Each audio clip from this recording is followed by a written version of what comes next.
મિત્રો સ્વાગત છે તમારું અમારી યુટ્યુબ ચેનલમાં અને આજે આપણે સાંભળીએ અષાઢી બીજનું મહત્વ વિશેની સંપૂર્ણ માહિતી અને ઇતિહાસ વિશે। રવિવારે અષાઢી બીજ અને રવિપુષ્યામૃતનો શુભ સંયોગ। ખરીદી માટેનો શ્રેષ્ઠ અવસર તા 7મીના રવિવારે અષાઢી બીજ અને રવિપુષ્યામૃતનો શુભ સંયોગ રચાયો છે। આ દિવસે આખો દિવસ અને રાત્રિ સુધી રવિપુષ્યામૃત યોગ છે। આ દિવસ વર્ષનો શ્રેષ્ઠ દિવસ ગણાશે। સામાન્ય રીતે અષાઢી બીજના દિવસે રવિપુષ્યામૃતનો યોગ જવલ્લે જ સર્જાય છે। જગન્નાથપુરીમાં ભગવાન જગન્નાથની રથયાત્રા યોજાય છે। અમદાવાદ, ભાવનગર, રાજકોટ સહિત અન્ય સ્થાનોમાં રથયાત્રા યોજાય છે। અષાઢી બીજનો દિવસ આ વર્ષે ખરીદી માટે શુભ અને ઉત્તમ ફળ આપનાર રહેશે। આ દિવસે વિષ્ણુ ભગવાન અને લક્ષ્મીજીનું પૂજન કરવું લાભદાયી નિવહશે। જેમાં શ્રી યંત્રની ઉપર સાકરવાળું દૂધ ચડાવવું, સુકતના પાઠ કરવા, કુળદેવીના મંત્ર જપ કરવા, ગ્રહજપ કરવા, ગ્રહશાંતિ હવન, સત્યનારાયણ ભગવાનની કથા, રાંદલ ગાયત્રી હવન જેવા દરેક પૂજાપાઠ કરવાથી અનેક ગણું ફળ આપનાર આપે છે। ખાસ કરીને આ દિવસે આખો દિવસ અને રાત્રિ રવિપુષ્યામૃત યોગ છે, આથી તેનો સંપૂર્ણ લાભ મળશે। અષાઢી બીજના દિવસે ભગવાન નગરચર્યા માટે નીકળશે, આથી આ દિવસ ઉત્તમ ગણાય છે। આ દિવસે સવારે વહેલા ઉઠી અને નિત્યકર્મ કરી ત્યારબાદ એક બાજોઠ ઉપર સફેદ વસ્ત્ર પાથરી તેના ઉપર ચોળાની ઢગલી કરવી, તેના ઉપર શ્રીકૃષ્ણ ભગવાનની છબી રાખવી, બાજુમાં ઘીનો દીવો કરવો, ભગવાનને ચાંદલો ચોખા કરી, ફૂલ ચડાવી, અબીલ ગુલાલ કંકુ ચડાવવા, ધૂપ દીપ અર્પણ કરી નૈવેદ્યમાં મીઠાઈ ધરાવવી, સાથે મગ, કાકડી, કેરી, જાંબુનો પ્રસાદ પણ ધરી શકાય છે। ત્યારબાદ આરતી કરવી, ક્ષમાયાચના માંગવી, આમ પૂજા કરવાથી જીવનમાં શાંતિ મળે છે। આખા વર્ષમાં અષાઢી બીજ જ એવો દિવસ કે જે દિવસે ભગવાન શ્રીકૃષ્ણ, સુભદ્રા અને બલરામજી સાથે સાક્ષાત પૃથ્વી ઉપર દર્શન આપવા પધારે છે તેમ મનાય છે, આથી જ આ દિવસને ઉત્તમ ગણવામાં આવે છે।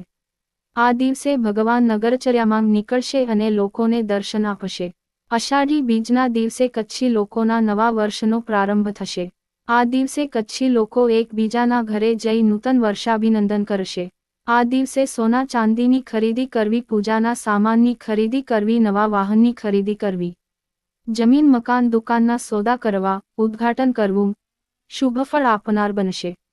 શુભ મુહૂર્તો દિવસના ચોપડિયા પ્રમાણે ચલ 7 થી 50 થી 9 થી 31, લાભ 9 થી 30 થી 11 થી 11, અમૃત 11.1 થી 12.53, શુભ બપોરે 2 થી 32 થી 4 થી 13, રાત્રિના ચોપડિયા શુભ 7 થી 34 થી 8 થી 53, અમૃત 8 થી 53 થી 10 થી 13, ચલ 10 થી 13 થી 11 થી 32, બપોરે અભિજીત મુહૂર્ત 12 થી 25 થી 1.8, 6/8ના શનિવારથી અષાઢી નવરાત્રિનો પ્રારંભ થઈ રહ્યો છે।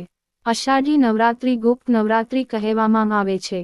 આ વર્ષે અષાઢ નવરાત્રિનો પ્રારંભ અષાઢ સુદ એકમને શનિવાર તા 6 જુલાઈ 24થી થશે, જ્યારે નવરાત્રિ તારીખ 15 જુલાઈ અષાઢ શુદ નોમના દિવસે પૂર્ણ થશે। આ વર્ષે અષાઢી નવરાત્રિ ત્રીજ તિથિની વૃદ્ધિ હોવાથી નોરતા 9ને બદલે 10 દિવસ ચાલશે, પરંતુ નોરતું વધે તે શુભ ગણવામાં આવે છે। જ્યારે અષાઢી નવરાત્રિ દરમિયાન અષાઢી બીજના દિવસે રવિ પુષ્યમૃત યોગ છે, આ પણ માતાજીની ઉપાસના, કુળદેવીની ઉપાસના માટે શુભ અને ઉત્તમ છે। આ દિવસે શ્રી યંત્રની પૂજા કરવી, શ્રી સૂક્તના પાઠ કરવા, કુળદેવીની પૂજા કરવી, જપ કરવા ઉત્તમ ફળ આપનાર બનશે। અષાઢી નવરાત્રિ ખાસ કરીને આસામમાં ઉજવવામાં આવે છે। કામેરુ દેશ આસામને કહેવામાં આવે છે અને કામાખ્યામાં માતાજીમાં કામાક્ષી પૂજા કરવામાં આવે છે। ખાસ કરીને અષાઢી નવરાત્રિ દરમિયાન તંત્ર પૂજા તુરંત ફળ આપનાર બને છે, તેમ શાસ્ત્રી રાજદીપ જોશીએ જણાવેલ છે।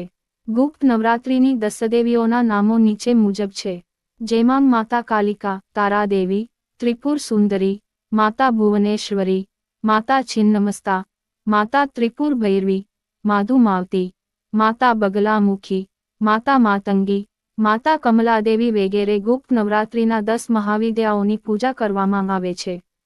10 મહાવિદ્યાઓનું શ્રદ્ધાથી આરાધના કરવામાં આવે તો જીવન ધન ધાન્ય અને સુખથી સંપન્ન બને છે।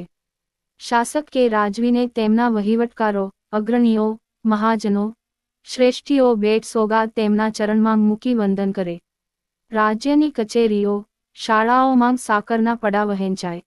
કેટલાક અમલદારો રાજવીના ચરણમાં ચલણી નાણાં અને શ્રીફળ મૂકીને શુભેચ્છા વ્યક્ત કરે। લોકો રંગબેરંગી વસ્ત્રો પરિધાન કરી દેવદર્શને જાય. વડીલોના ચરણે સાકર શ્રીફળ મૂકી પાયવંદના કરે.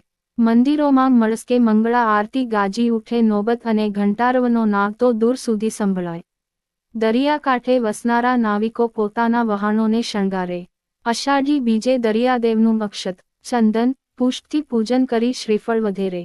પ્રત્યેક સતી શુરાના પાળિયાને સિંદૂર લગાવી ધૂપ-દીપ નૈવેદ્યથી પૂજન અર્ચન કરે. આજે પણ કેટલાક લોકો આવું પૂજન અર્ચન કરે છે. આ શુભદિને ભુજની ટંકશાળમાંથી સોના કે ચાંદીના પાંચિયા કે કોરીના સિક્કા બહાર પાડવામાં આવતા. કચ્છી અષાઢી પંચાંગ પણ બહાર પાડવામાં આવતું. ભુજમાં દરબારગઢમાં આતશબાજી થતી. કચ્છમાં વ્યાપારીઓ ચોપડા પૂજન કરતા. હાલના આધુનિક યુગમાં પણ દેશ અને વિદેશમાં વસતા કચ્છીઓ પોતાનો આ તહેવાર આવા જ ઉત્સાહથી ઉજવે છે. ભલે ઉજવણી રીત આજે કદાચ જુદી હશે પરંતુ તેનો આનંદ તો એક જ હશે. નવા વર્ષનો આનંદ તો છે જ, સાથે આ વર્ષે કચ્છીઓ માટે બીજા સમાચારના પણ આનંદ હશે કે કચ્છમાં નર્મદા નીર પહોંચી ગયા. કચ્છીઓ તથા સમગ્ર જાડેજા પરિવારને નવા વર્ષની ખૂબ ખૂબ વધામણી.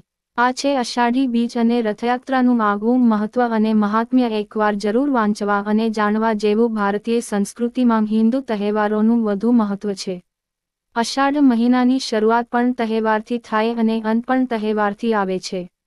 જેમ અષાઢી બીજને રથયાત્રાના પર્વ તરીકે ઉજવવામાં આવે છે અને અષાઢી અમાસને દિવાસા તરીકે ઉજવવામાં આવે છે. અષાઢી મહિનાની બીજનો દિવસ હિન્દુ વૈદિક પંચાંગના વિક્રમ સંવત મુજબ વર્ષના 9મા મહિનાનો બીજો દિવસ છે, જ્યારે સંવત મુજબ વર્ષના ચોથા મહિનાનો બીજો દિવસ છે. આ જ માસથી ચાતુર્માસનો આરંભ પણ થાય છે. અષાઢ મહિનામાં ગૌરી વ્રત, અલુણા જેવા તહેવારો આવે છે. જૂની કથા અનુસાર ઈ.સ. 1605માં જામલાખો ફુલાણી નામનો વ્યક્તિ જ્યારે બહારથી ફરીને કચ્છ પરત ફર્યા ત્યારે અષાઢ મહિનાનો પહેલો દિવસ હતો. ત્યારે ત્યાં વરસાદની હેલી ચોમેર પથરાયેલી અને બધા ખુશ થયા. જામલાખાજી આ જોઈને કહ્યું, અષાઢી બીજને નૂતન વર્ષ તરીકે ઉજવશું. ત્યાર પછી તે દિવસથી આજ સુધી રાજાશાહી અને લોકશાહીમાં દર વર્ષે ધૂમધામથી નવું વર્ષ ઉજવાય છે. હાલના આધુનિક યુગમાં પણ દેશ વિદેશમાં વસતા કચ્છીઓ પોતાનો આ તહેવાર ખૂબ જ ઉત્સાહથી ઉજવે છે. ભલે ઉજવણી રીત આજે કદાચ જુદી હશે પરંતુ તેનો આનંદ તો એક જ હશે. કચ્છીઓ તથા સમગ્ર જાડેજા પરિવારને નવા વર્ષની ખૂબ ખૂબ વધામણી.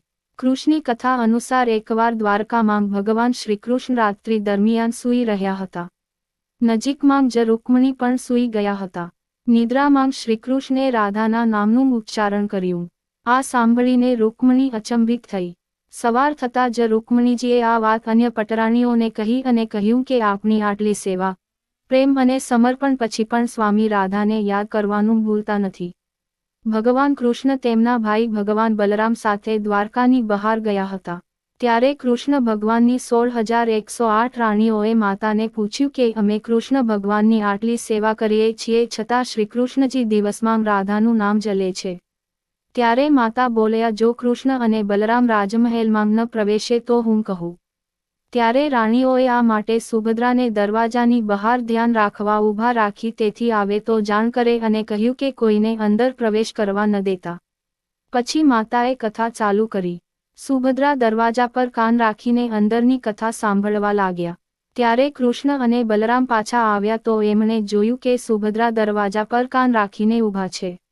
કૃષ્ણ અને બલરામ રાજમહેલમાં પ્રવેશવા ગયા તો સુભદ્રાએ તેમને રોક્યા. તો કૃષ્ણ અને બલરામ સુભદ્રાની જેમ દરવાજા પર કાન રાખીને અંદરની કથા સાંભળવા લાગ્યા. ત્યારે અચાનક ભક્તિના ભાવને લીધે ત્રણેના હાથ અને પગ સંકોચાવા માંડ્યા અને આંખો મોટી થવા માંડી. ત્યારે જ કૃષ્ણ ભગવાનને મળવા નારદ મુનિ દ્વારકા આવ્યા તો તેમણે જોયું કે કૃષ્ણ ભગવાનના હાથ અને પગ સંકોચાઈ ગયા હતા અને આંખો મોટી થઈ ગઈ હતી. નારદ મુનિએ કૃષ્ણ પ્રભુને કહ્યું કે તમારું આ રૂપ જગતને બતાવો. તો કૃષ્ણ ભગવાનએ નારદ મુનિને આ રૂપ ત્રેતાયુગમાં જગતને બતાવવાનું વચન આપ્યું. ત્યારથી રથમાં બલરામ સુભદ્રા અને કૃષ્ણ જગતને બતાવવા અષાઢી બીજના દિવસે ફરવા નીકળે છે. અને જે આ રથના દર્શન કે દોરડું ખેંચે તો તેને સર્વ પાપમાંથી મુક્તિ મળે છે. નગરજનો હરે કૃષ્ણ હરે રામા હરે બોલ બોલી યાત્રાને મંદિર સુધી લઈ જાય છે. ધાર્મિક માન્યતાઓ અને પરંપરાઓમાં ભગવાન જગન્નાથે શ્રીકૃષ્ણ અને રાધાને દિવ્ય યુગલ સ્વરૂપ માનીને તેમની સાથે જ ભાઈ બલભદ્ર અને સુભદ્રાની અધૂરી બનેલી કાષ્ઠ અર્થાત લાકડાની મૂર્તિઓની સાથે રથયાત્રા કાઢવાની પરંપરા છે. આ અવસરે શ્રી જગન્નાથ, બળભદ્ર અને સુભદ્રાજીનું ષોડશોપચાર કરી પૂજન તથા તેમને દિવ્ય રથ પર યાત્રા કરાવવાનું સવિશેષ મહત્વ છે.